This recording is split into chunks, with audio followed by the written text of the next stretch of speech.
Hello everyone, it's Cribby. Welcome to the channel. Hope everybody's just having a wonderful day and that your day is going great and that you're in the best of health. Today I'm coming with an inspirational message.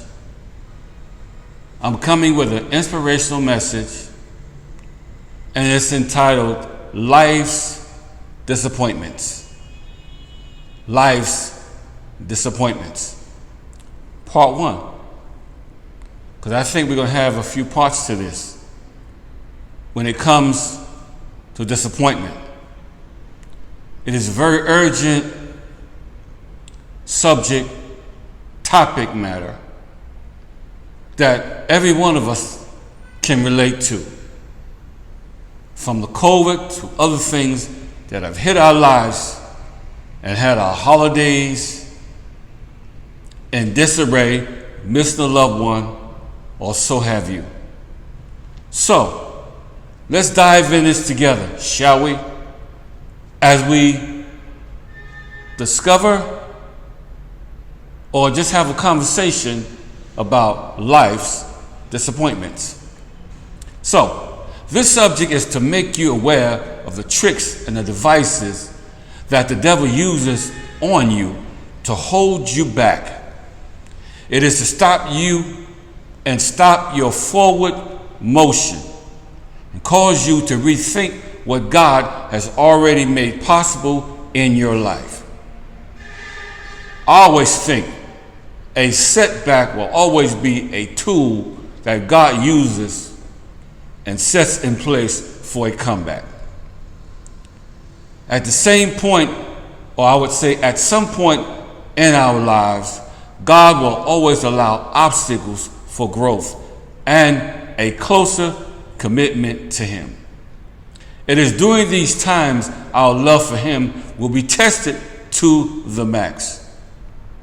And I have personally prayed for people that was dying and they still passed away. It was during these times that I took a closer look at God's word. Then He said to me, "Son, my grace is sufficient. It is made strong even in times of weaknesses." So I had to refer back to the scriptures, to His words, which is His promises. And His promises are true. Sadly to say, but I've seen and heard of hundreds of people that never recovered from disappointment. It can be a real killer of self-worth, etc., etc., etc. It can be a game changer in your life. So, in Genesis, now I've always liked to bring my scriptures with me because I'm incomplete without God's word to take us to another level. So I will use Genesis 12 and 10. And it says Abraham experienced this too. One day while he was living in the rich basin around Ur, God spoke to Abraham and directed him to leave his home for a new land that He would show him as he began to move forward. Instantly, Abraham obeyed, taking his herds and immediate family on a 1,000-mile journey to this new land. I'm sure as he made this long journey on foot, he developed an expectation and high hopes about his new promised land. But the biblical record of his arrival states, check this out. It states, "Now there was a famine in the land." A famine in the land. Now no record is given to Abraham's feelings, but it is reasonable, I would conclude, to assume he was disappointed. And he sat in his tent and he must have thought, "I left the beauty of Ur, and all of my relatives walked 1,000 miles. And what do I get for walking 1,000 miles? I get a wasted land of drought. Now, can you imagine that? Picture that for a moment.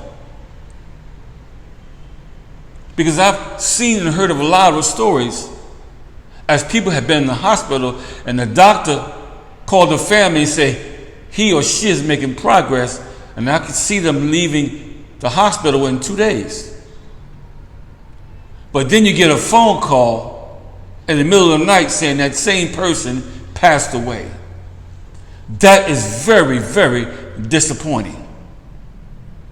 Now, I'm not just going to lead you to this journey of disappointments and not give you some resourcefulness or remedy at the conclusion of the series to show you how to get through what you're going through. Because I believe that if God has a way to bring you in it, he can definitely bring you through it. So, 1,000 miles. He journeyed. And when he got there, issues, problems, phantom in the land. And he had to be disappointed. So, he thought to himself, well, this had to be a wasted trip. But that's a lot of miles on foot. So this isn't what I expected, I would think he would probably thought.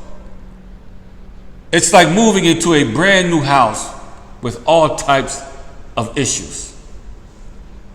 Disappointment is one of the most frustrating problems that each of us must face and have faced. Often we hear people say, she disappointed me or he disappointed me so much. Some of us had said to our kids, I'm so disappointed in you. And perhaps their school grades were horrible and we were not satisfied with their progression. So, the question I want to ask to you, what causes, or we ask this together, what causes disappointments? What causes it? Because it cannot be ignored.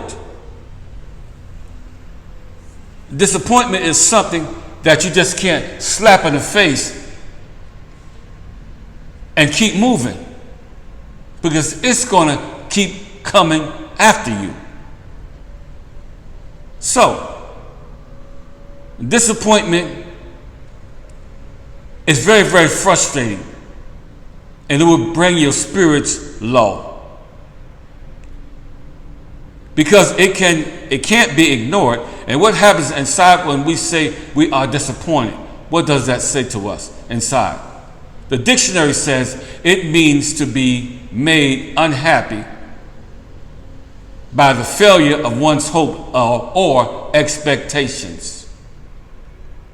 Disappointment then is the sinking feeling we get when our plans blow up in our faces. There are two kinds of disappointment which generally falls into two distinctive categories. One, circumstances, and number two, people. But the most painful disappointment comes when people fail us. When people fail us. Because we've had people that said one thing and did something completely different. They said to do this. They said, I'll have this for you. They said, I'll repay the loan. They said they was going to do all kinds of things. But at the end of the day, they reneged. They avoided you. They stopped receiving your calls. Or other things in life happened that caused you to be disappointed in circumstances and people. So, as we dive deeper And as we begin to meet again for part 2, we're going to dive deeper and deeper into some other stories of the Bible that dealt with disappointment. Disappointment can be gut-wrenching. It's a terrible, terrible feeling on the inside when a person that you relied on disappointed you. So, just from this small part about Abraham and this 1,000-mile journey, a lot of us been doing a lot of things our whole lives.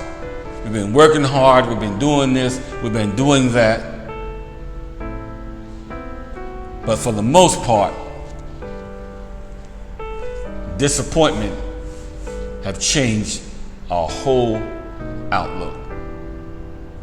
So we want to find out why God would allow Abraham to choose him in his obedient spirit to travel, him and his relatives, from a great place that they were at to 1,000 miles somewhere else that was drought and that was devastating.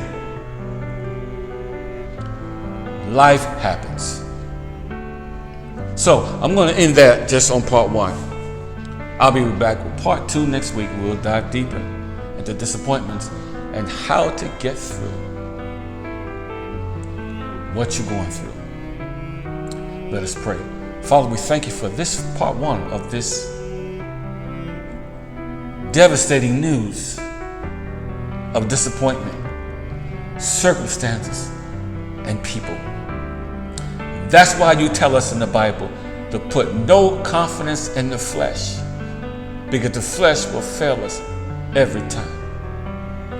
But God, even in this lesson, we want you to show us that through every circumstances and through every storm, there's always a reason. So God, now take us further, open up our understanding as it relates to disappointment, and at the end of these lessons, help us to deal with disappointments a lot better. Give us a greater understanding that we may get through what we're going through. And it's not just for us, God, but it's for others that we can help them as well. We thank you, we expect it, and we look for it. In Jesus' name, amen. All right, ladies and gentlemen, have a wonderful day. Be blessed. And understand that everything happens for a reason. And if it happens, God always has an answer. And he always has a remedy to the problem. So, in the meantime, between the time, life to be enjoyed, hit that subscription and notification. And we'll see you on part 2 next week.